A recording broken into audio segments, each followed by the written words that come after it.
Hello, welcome to Ken Studies. आप लोग में से बहुत सारे डिमांड कर रहे थे कि अच्छी हैंडराइटिंग क्या होनी चाहिए, एक स्टैंडर्ड हैंडराइटिंग। देखो, हर कैंडिडेट जो भी हैं उनकी हैंडराइटिंग जो है अलग अलग होती है।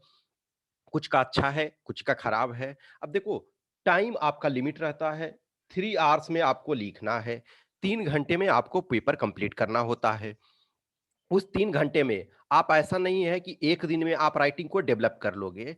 इसमें टाइम लगता है। अब जिनकी हैंडराइटिंग अच्छी है, अब देखो 2 चीज़ें हैं। एक तो है कि उन्होंने बचपन में बहुत प्रैक्टिस किया है, और कहीं न कहीं कुछ का जो होता है पता नहीं। अब इस डिबेट में मैं नहीं जाऊँगा कि कुछ का नेचुरल होता है कि उनका अच्छा कलम चलता है, लेकिन मेजॉरिटी जो है उन्होंने प्रैक्टिस किया है। बचपन में अच्छे तरीके से राइटिंग की प्रैक्टिस की है, तो उनकी अच्छी होती है। तो मैं एक ये स्टैंडर्ड एक स्टूडेंट का कॉपी दिखा रहा हूँ, जिसमें से वो 2020 में वो रिटेन क्वालीफाई हैं। ऑब्वियसली 2020 का अब फिजिकल वगैरह स्टार्ट होगा आपका ये में, लेकिन ये जो भी हैं रिटेन क्वालीफाई किए हैं। आई होप कि फाइनल इनका रिजल्ट बन जाएगा। तो रिटेन अभी क्वालीफाई हैं, उनका मैं दिखा रहा हूँ। ये कई टेस्ट हमारे पास लिखे थे, रेगुलर टच में हैं, तो मैं इनका कॉपी दिखा रहा हूँ।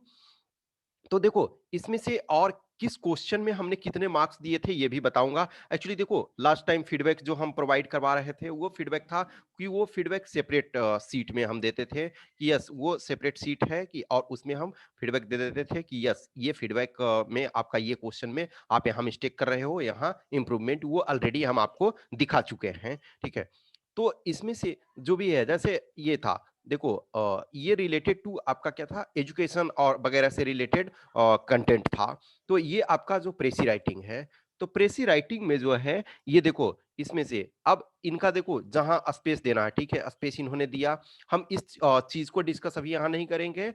हम यहाँ राइटिंग पे मेनली आपका डिस्कस कर रहे हैं। देखो, अब जो भी है इसमें से कहीं भी आपका जहां प्रॉपर स्पेस, ये इसमें एक्चुअली 2 पैराग्राफ का ही था। अब देखो, हर में जो भी है कि कहीं भी इन्होंने एक तरह से ये नहीं किया है, इन्हें काटना कहीं भी नहीं पड़ा। ऐसा नहीं है कि आपने गलत लिख दिया फिर उसके बाद ये काटना पड़ रहा है। हाँ, अब देखो, ये कुछ जो है आपके वर्ड्स जो हैं वो बड़े वर्ड्स होते हैं, तो उसको इस फॉर्म में लिखना होता है। जैसे देखो, ये इन्होंने जैसे एंटी डेमोक्रेटिक वगैरह लिखा है, ठीक है। तो इसमें से हमने इनको 7 मार्क्स दिया था, ठीक है। ये आपका 15 मार्क्स का है, तो 15 आउट ऑफ 15 में से 7 आउट ऑफ 15 हमने इसमें से दिया था, ठीक है। अब देखो, यदि है government must increase expenditure in agriculture R and D. तो एग्रीकल्चर आर एंड डी में, एग्रीकल्चर रिसर्च एंड डेवलपमेंट में गवर्नमेंट को हर हाल में जो है ये आर एंड डी में, एग्रीकल्चर में बढ़ाना चाहिए एक्सपेंडिचर। तो इस टॉपिक में हमने इनको जो स्कोर दिया था, मार्क्स दिया था, वो टोटल 8 दिया था, ठीक है ना। तो टोटल हमने इनको 8 मार्क्स दिए थे, ठीक है। तो देखो, अब ये कोई ज़रूरी नहीं है कि सब में आपको एक्सीलेंट ही मिले। जैसे एसे में, एक एसे में मैं बताता हूँ, इनको 5 नंबर भी हमने दिया था, लेकिन एग्रीगेट जो है इस टेस्ट में, ये जो टेस्ट है पूरा, इसमें से इन्होंने 85 मार्क्स लाया था, ठीक है। तो government must increase expenditure in agriculture R and D. तो according to economic survey 2020, around 55% of our population are engaged in agriculture.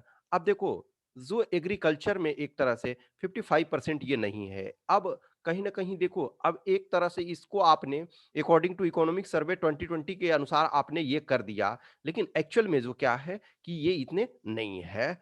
अब आवर पॉपुलेशन, ठीक है, 55% of our population are engaged in agriculture. तो ये आपका जो है कहीं न कहीं फर्स्ट में ही थोड़ा-सा आपने उसको एरर कर दिया। एंड इट्स एलाइड सेक्टर, ठीक है।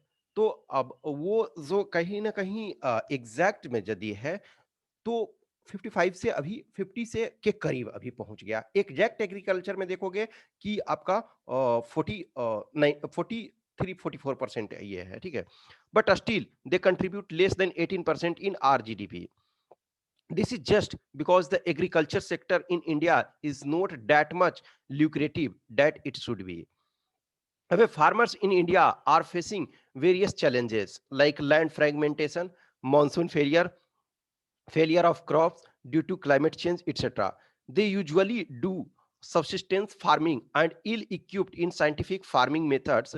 That is why youths are more willing to make a career in other sectors except agriculture. ठीक है. Here comes the role of government in order to bolster the agriculture sector by investing both energy and resources in the agriculture research and development. Government can promote PPP model in agriculture sector to bring technological advancement. For example, using artificial intelligence to detect crop diseases and soil fertility, using drone for sprinkling fertilizers, and using technologies like uh, terrification and biodecomposers to fight the problem of stubble burning. We know climate is changing its behavior day by day, so it becomes important to invest energy in producing genetically modified heat resistant crop. Basically, government needs to promote climate smart agriculture. Agriculture sector can also be infused with the digital world. By making agriculture a specific application, we can remove the risk of price volatility by promoting ideas like contract farming, farm machinery like Uber tractors, okay, tractors on rent, proper detailing about weather forecasting, assessing land for best suited crops, and nutrition requirement of soil. All these things can be possible by researching in the digital domain, which ultimately help in agriculture sector. Agriculture is the backbone of our country, and if agriculture sector fails, then THEN होना चाहिए, ठीक है, then every other sector will lapse automatically. So it is the need of the hour to promote sustainable agriculture, and this can only be possible by doing more research and development in this field. एक चीज आपने अब देखो, एक अनुसार मैं देखता हूं एक अच्छा ऐसे इन्होंने लिखा, लेकिन कुछ चीज को बेसिक्स मिस कर गए कि गवर्नमेंट मस्ट इंक्रीज जो है एग्रीकल्चर R&D. तो यदि स्पेंडिंग कह रहा है कि गवर्नमेंट को जरूर हर हाल में बढ़ाने चाहिए, अब आपने लिखा है और ये तो आपने कभी कहीं जिक्र ही नहीं किया कि क्या गवर्नमेंट एक्सपेंडिचर कर रही है, तो इसका मतलब आप जस्टिफाई नहीं कर रहे हो, आप सिर्फ ये बता रहे हो ये करना चाहिए. तो ये करना चाहिए तो आपको ये दिखाओगे, जैसे आपने जो लिखा अकॉर्डिंग टू इकोनॉमिक सर्वे कि इतने परसेंट लोग एग्रीकल्चर में, लेकिन इसी चीज को आपने ये लिखा हुआ होता कि आइदर दिस कमिटी या फिर इकोनॉमिक सर्वे या फिर बजट ही देखो कि इसमें गवर्नमेंट ने मात्र इतने परसेंट एलोकेट किया है.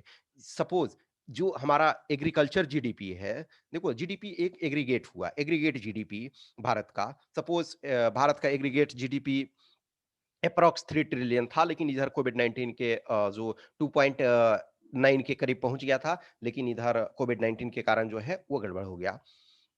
अब आपने दिखाया कि ऑलमोस्ट 80% जो है कंट्रीब्यूट कर रहा है एग्रीकल्चर जीडीपी में. अब वो जीडीपी में यदि 18% ये कर रहा है, इसका मतलब क्या है कि उसका 1% भी आप रिसर्च एंड डेवलपमेंट में नहीं कर रहे हो.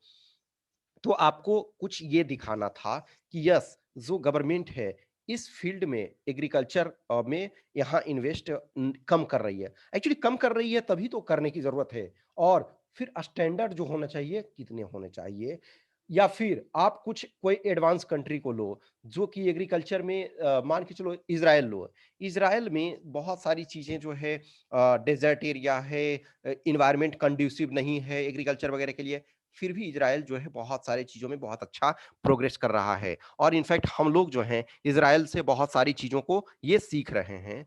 तो एक्चुअली में इनको ये करना था कि यस, हमें जो भी है, जो चीज़ों को इन सारी चीज़ों को ये करना चाहिए था कि इनको ऐड करना चाहिए था बेस्ट प्रैक्टिसेस. क्योंकि वो यदि आप ऐड कर देते कि यस, इस ड्यूरेशन में इतने चीज़ों को हुआ, तो आप उसको प्रॉपर तरीका से जस्टिफाई कर सकते थे कि हमारा एक्सपेंडिचर जो है वो अभी कम है. एक्चुअली कम होता तभी ना, जस्ट एग्जांपल लो कि हेल्थ केयर है.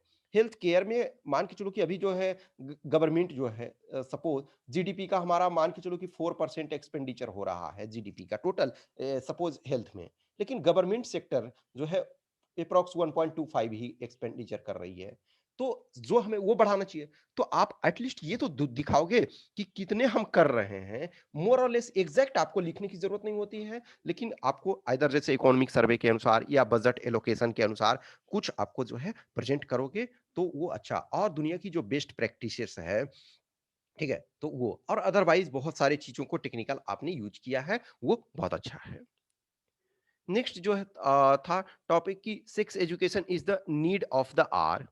इस टॉपिक में भी इसमें भी हमने इनको 8 मार्क्स ही दिए हैं, ठीक है। तो sex education is the need of the hour. For years women have been either considered a weaker sex और discriminated on the basis of their basic bodily function. According to crime report in India 2019 uh, by NCRB, crime against women rose by 7.3% in 2019 as compared to 2018. Not only women, but LGBT community also faces discrimination in one form or other because of the poor sex education among the people of our country. Sex education is defined as education which aims to sensitize the one gender for other gender to bring equality in the society. In current scenario, people feel ashamed to talk about sex related issues which lead to continuance of social taboos which promotes discrimination in the society. This discrimination erodes the self-worth of that particular gender and kills silently. Sex education includes basic knowledge of contraceptive methods, menstrual cycles, sensitizing other genders, knowledge of pregnancy cycle, etc. Sex education helps in promoting using of sanitary pads, which keeps women and girls away from many harmful diseases. Sex education increases the confidence of women by making them capable enough to compromise with sex partners after marriage, which promotes proper family planning and ultimately lowers the both infant mortality rate and maternal mortality rate. Sex education among boys and men will make them more aware about the women's right, and this thing will definitely lower down the cases of home abuse, domestic violence, rape, etc. Bollywood movies like Toilet, Padman, etc. have ठीक है, has a big role to play in promoting sex education. Even other social medias are promoting sex education. This thing will definitely help us to achieve SDG 5, that is gender equality by 2030.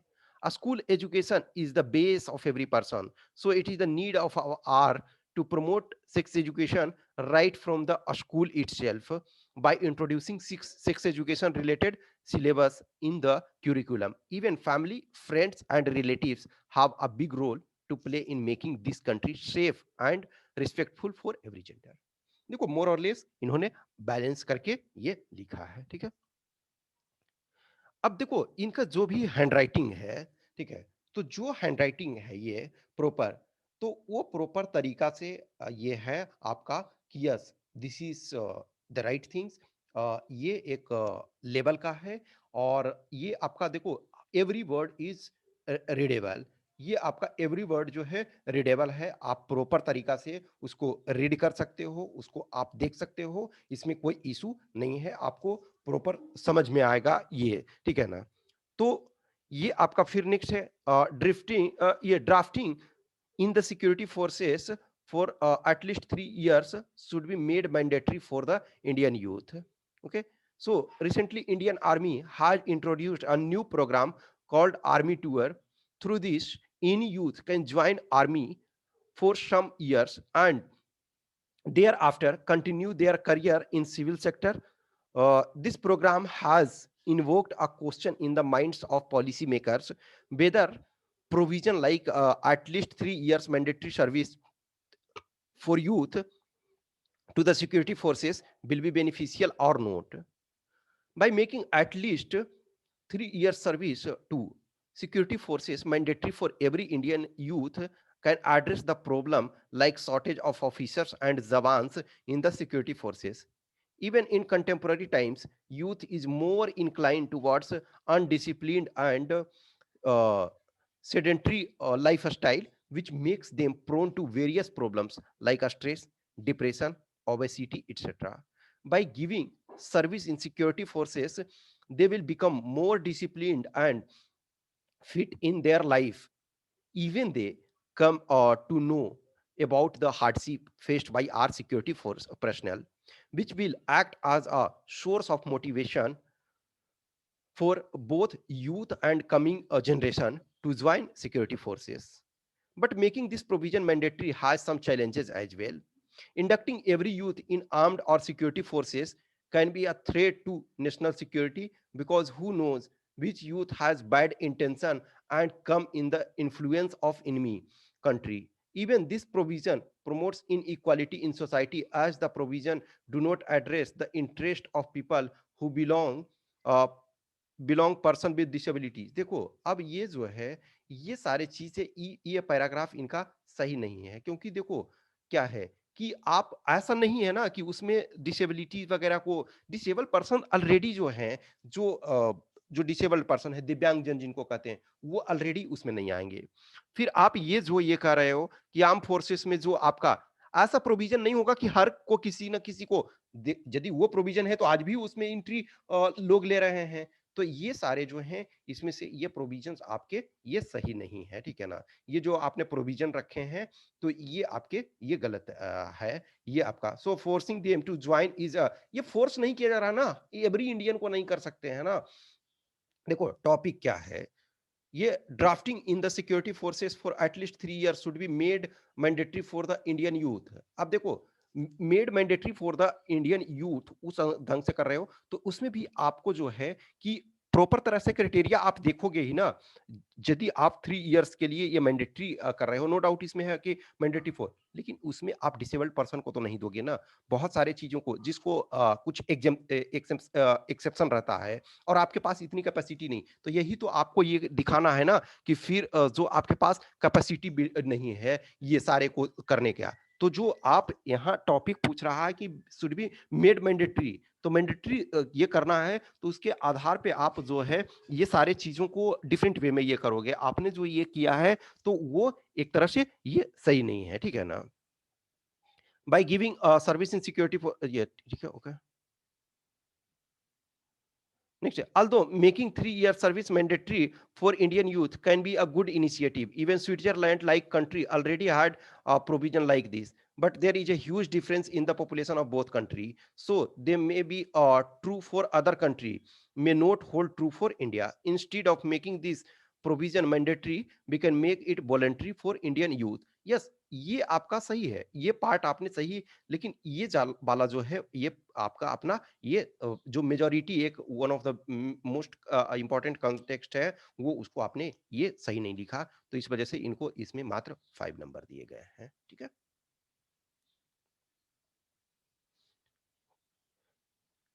Next topic है realism should shape India China policy, ठीक है। तो in last few months we have seen multiple military standoffs between the armies of both India and China। तो ये India और China का जो conflict था, उसके आधार पे, ठीक है। तो इस ऐसे में भी देखो हम ये पूरा आपको नहीं दिखा रहे हैं। इसमें जो भी है इन कमिंग डेज जो भी है, कुछ और चीज़ों को बस हम इस टाइप की चीज़ों को ये दिखाएँगे। अब एवरी डिटेल ये यहाँ पॉसिबल नहीं है, ठीक है ना? तो जो भी है देखो, हैंडराइटिंग व्यवस्था मैं एक तरह से दिखा रहा हूँ कि एक सिलेक्टेड कैंडिडेट हैं जिनकी हैंडराइटिंग अच्छी है और ये लेजिबल है। जैसे है menstrual leave is a good initiative, ठीक है? तो menstrual cycle is the basic bodily function of every woman. During this cycle when the employee, ठीक है ना? ये एम्प्लॉयी नहीं एम्प्लॉयर, ठीक है ना? Employer provides or grants leave to the woman, that is known as menstrual leave, okay। तो menstrual leave is good initiative।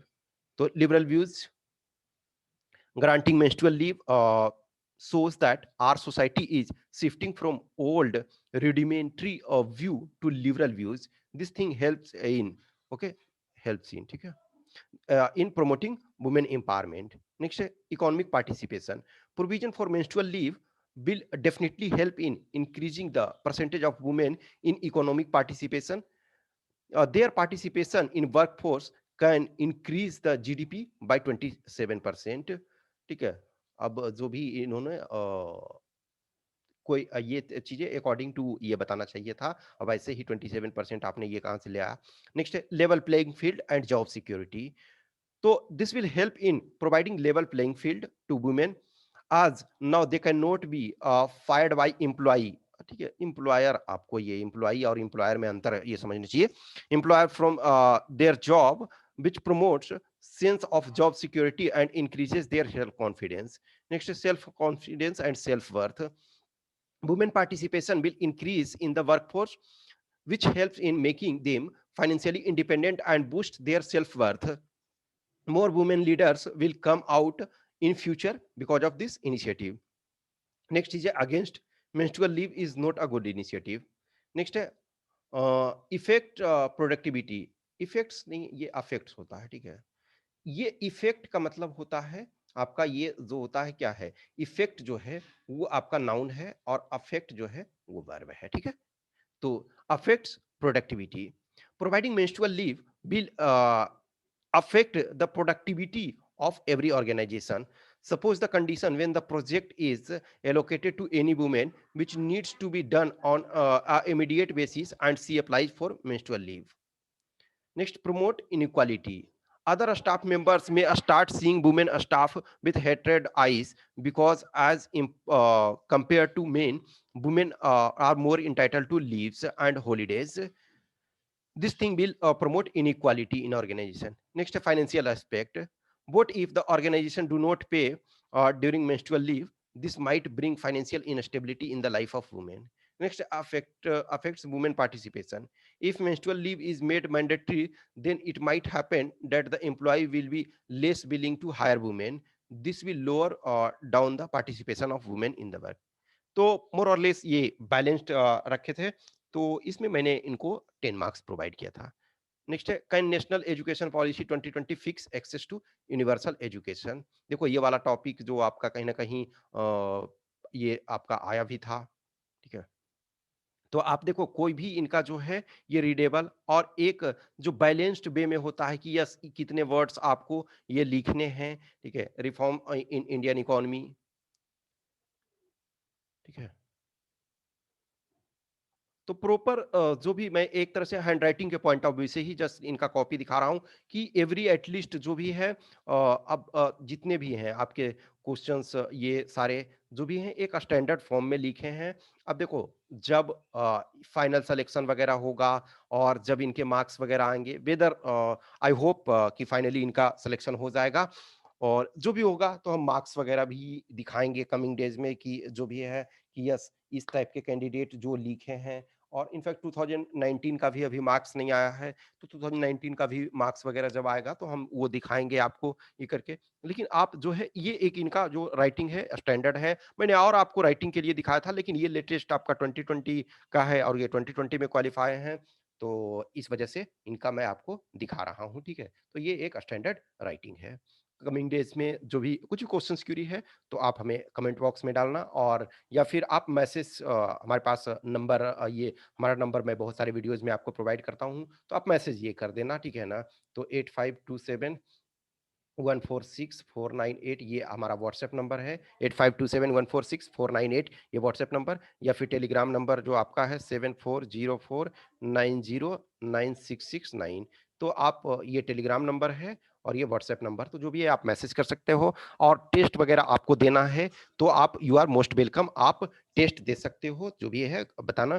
देखो at the end of the day क्या है कि ए लॉट ऑफ कैंडिडेट होते हैं जो सिलेक्टेड कैंडिडेट हैं, जो कोई भी टेस्ट नहीं देते हैं फिर भी सिलेक्ट होते हैं, तो वो सिविल सर्विसेज का प्रिपरेशन कर रहे हैं, ये जो भी आपको लगता है कि यस हम अच्छे लेवल में हैं तो जरूरत नहीं है। लेकिन जिनको लगता है कि हम एवरेज हैं, मैं एवरेज कैंडिडेट को ही टारगेट करता हूं कि देखो जो एकदम जिनका स्थिति बहुत अभी पुअर है तो शायद उनको मैं नहीं कहूंगा कि यस आपकी मर्जी है, लेकिन जो बहुत एक्सीलेंट है जिनको लगता है कि यस मैं फाइनली क्वालिफाई कर जाऊंगा रैंक व्हाट्सएवर, तो आपको जरूर। लेकिन मिडिल में आप रहते हो, टेस्ट प्रॉपर लिखने से आपका 10 नंबर 15 नंबर 20 नंबर बढ़ सकता है, तो आप जरूर लिखो, ठीक है। कुछ भी क्वेश्चंस क्यूरी हो तो बताना। Okay, thank you.